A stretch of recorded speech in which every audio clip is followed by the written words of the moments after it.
Buenos días, mi nombre es Gaspar Barizoni. Este es un seminario interno del Centro Universitario de Estudios Medioambientales de la Facultad de Ciencias Médicas de la Universidad Nacional de Rosario.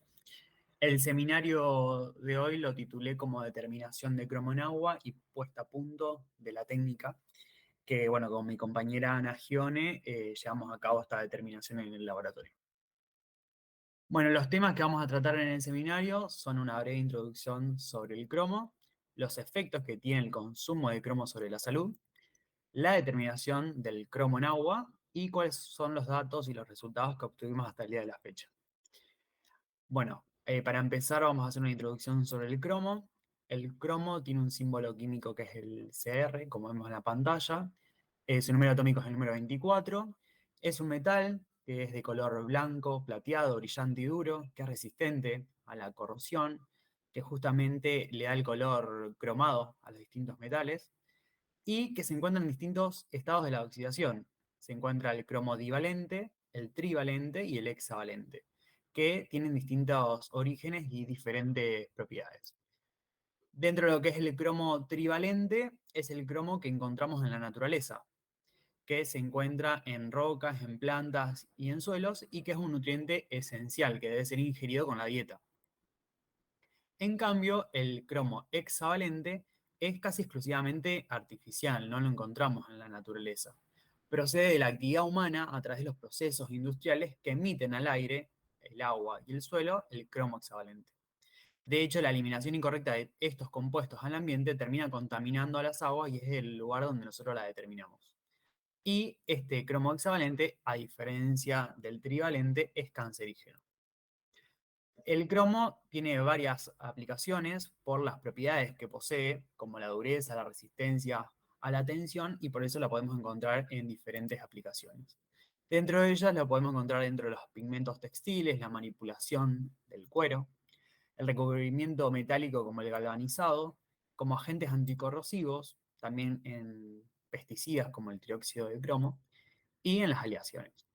Entonces, estas industrias pueden emitir al aire, el agua y el suelo gran número de compuestos de cromo hexavalente, pudiendo contaminar los acuíferos, poniendo en riesgo la salud humana y ambiental. Bueno, ahora vamos a hablar sobre los efectos que tiene el consumo de cromo sobre la salud. Las vías de intoxicación del cromo pueden ser varias. Dentro de ellas se encuentra la vía inhalatoria, que es a través de la inhalación de partículas, que es la vía más importante de contaminación y la más frecuente. También puede ser por vía cutánea o por vía digestiva, ya sea con el consumo de aguas o de las comidas. Entonces, para diferenciar ahora lo que es el cromo trivalente y el trivalente es un nutriente esencial, como había dicho anteriormente, que es indispensable para el metabolismo, principalmente de la glucosa, del colesterol, de los ácidos grasos, pero principalmente interviene en lo que es el metabolismo de la glucosa. Proviene de diferentes fuentes, como frutas y verduras, puede ser carnes, levaduras y granos, y un consumo excesivo de cromo trivalente se vería reflejado como erupciones cutáneas, alteraciones respiratorias, y en cambio un déficit por alteraciones cardíacas, trastornos metabólicos, ya que interviene en el metabolismo de estos compuestos, en la diabetes y pérdidas de tolerancia al azúcar. Justamente estos últimos datos me parecieron interesantes, que yo algo había hablado el año pasado, de que hay distintos estudios científicos que hablan del efecto del cromo sobre el mejoramiento del estado en pacientes diabéticos no insulino dependientes. Bueno, acá hay unos papers que hablan que si se proporcionarían cantidades adecuadas de cromo en la dieta de pacientes con deterioro de la tolerancia a la glucosa o con la diabetes, da como resultado un mejoramiento del nivel de glucosa en sangre, de la insulina y de algunas variables lipídicas. Esto me pareció interesante como para aportar algo más al seminario. Con respecto a lo que es el cromo hexavalente, que es totalmente diferente al trivalente, este cromo lo encontramos en aguas de bebida, que es usualmente bajo, pero en el agua de pozo contaminada puede haber cromo hexavalente. Esto me resulta importante porque, bueno, esta es la hipótesis es que en el agua de pozo podemos encontrar cromo hexavalente y que, bueno, eso lo vamos a ver reflejado también en los resultados que obtuvimos. Es tóxico y que lo podemos incorporar a través de vía inhalatoria, que es la principal vía, como en trabajadores de la industria del acero, del textil y en fumadores. y es un potente cancerígeno, porque puede alterar el material genético, ya que el cromo hexavalente en el organismo se reduce al trivalente en las mitocondrias y en el núcleo, genera reactivos intermediarios, que son diferentes especies de cromo, radicales libres, hidroxilo y oxígeno, que terminan alterando el ADN. Y se asocia con cáncer de pulmón, del seno paranasal y cáncer de la cavidad nasal, justamente porque la principal vía es la vía inhalatoria. Hay diferentes prácticas que se asocian a la exposición del cromo, esto lo saqué de una revista, en la cual son los productos del tratamiento de la madera, el empleo de pigmentos, colorantes y pinturas que contengan compuestos de cromo, curtidos al cromo de pieles, galvanizados y tratamiento de superficies de metales, fabricación de cemento y fabricación de aceros inoxidables. Bueno, ahora vamos a hablar de lo que es la determinación de cromo en agua. Hay distintos entes que establecen distintos límites para el agua de consumo.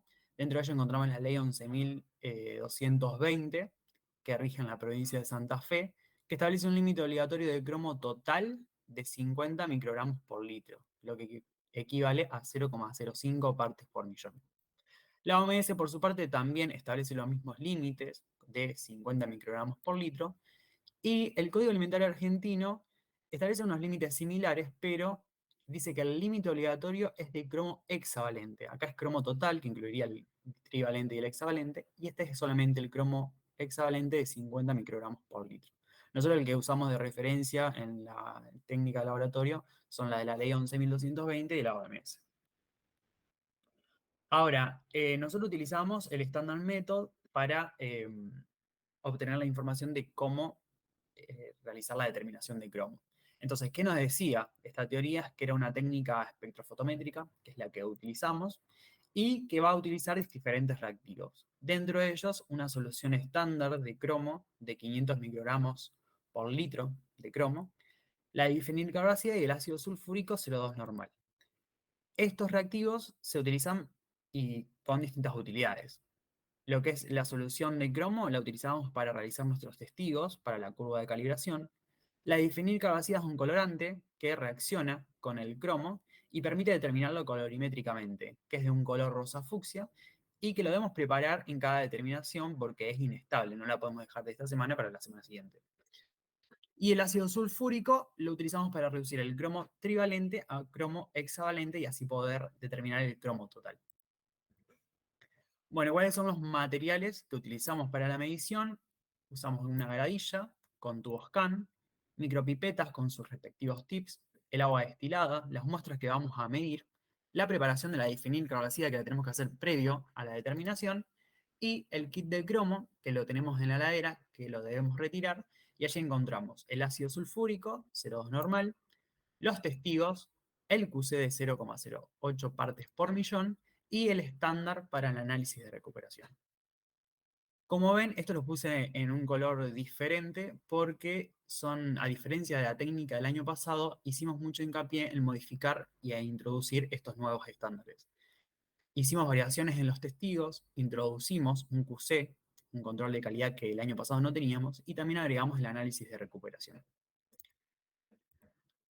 Acá vemos en la imagen el kit de cromo con el agua destilada, la gradilla con los tubos CAN y los rotulados y las aguas que utilizamos para medir.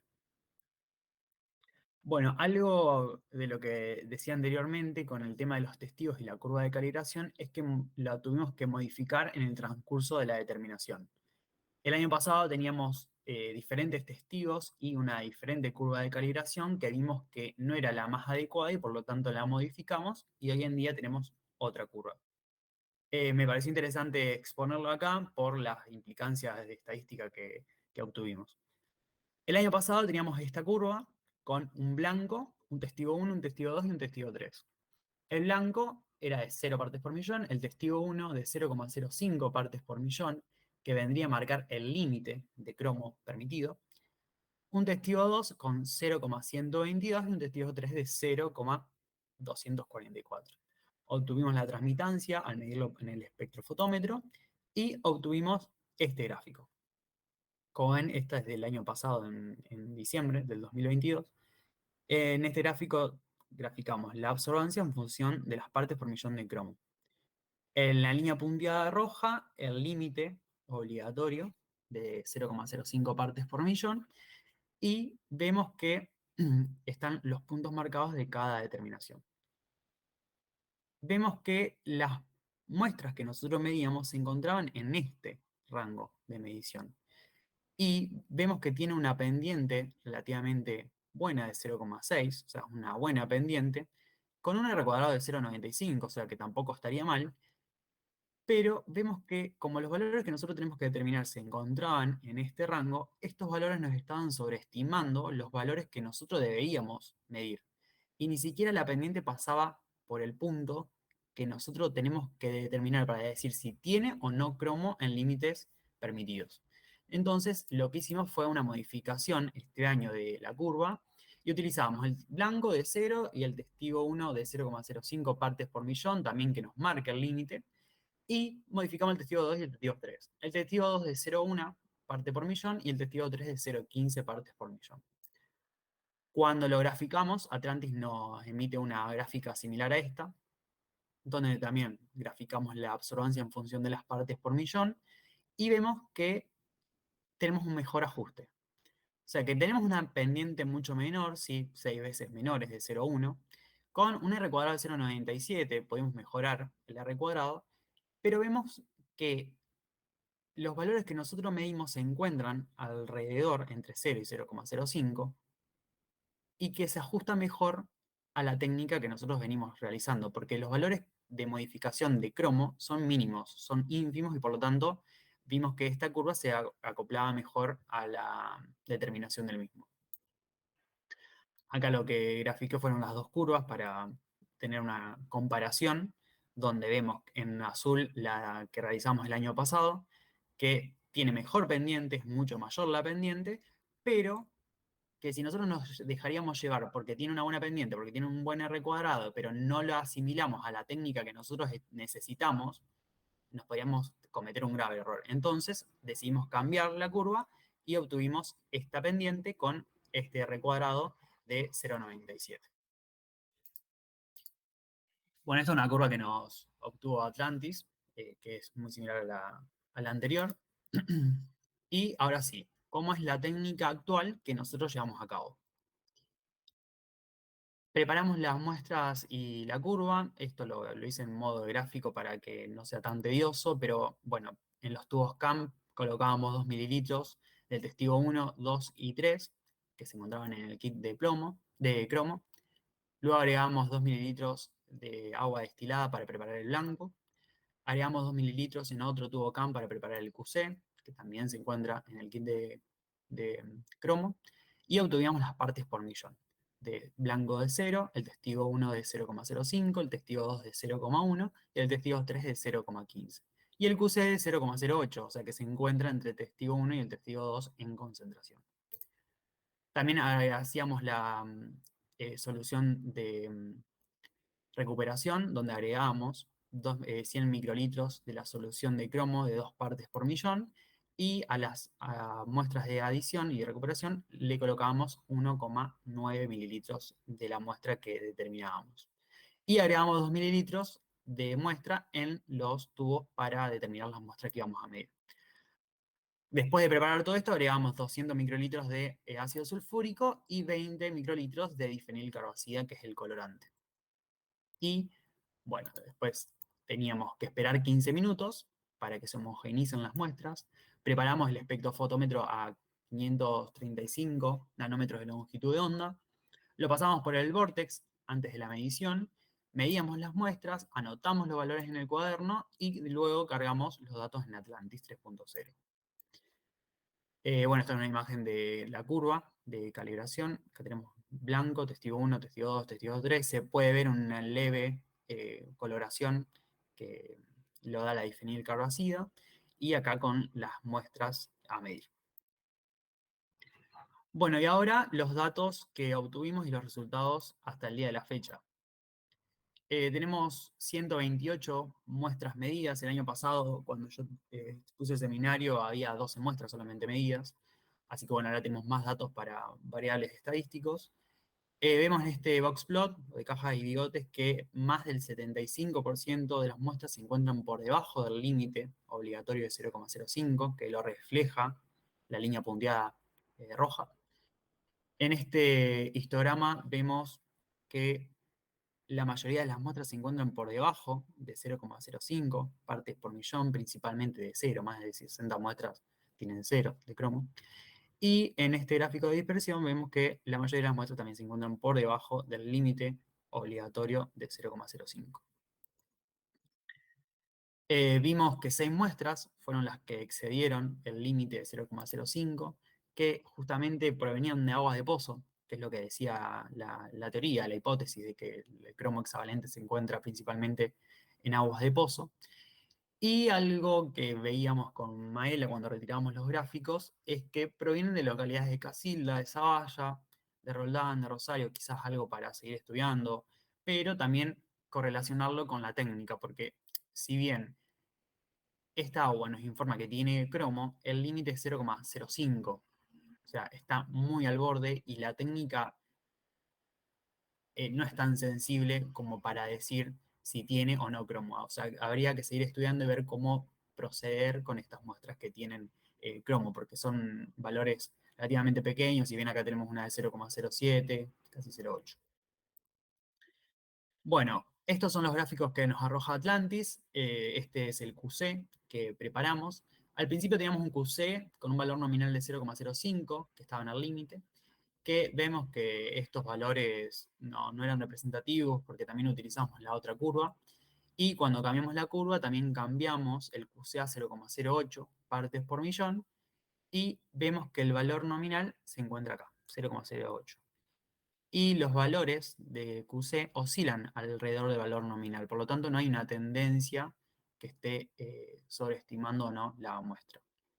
Cuando vemos el valor el CD porcentual, vemos también que si bien no es menor que 10, que es lo que a veces se espera, con Aela el otro día yo le preguntaba de cuál era la implicancia y la importancia de esto, que es el duplicado del QC, la medición del duplicado, que no es menor que 10 por una cuestión de que los valores son muy mínimos y un cambio mínimo en una unidad implica mucha variación en el CD porcentual del QC.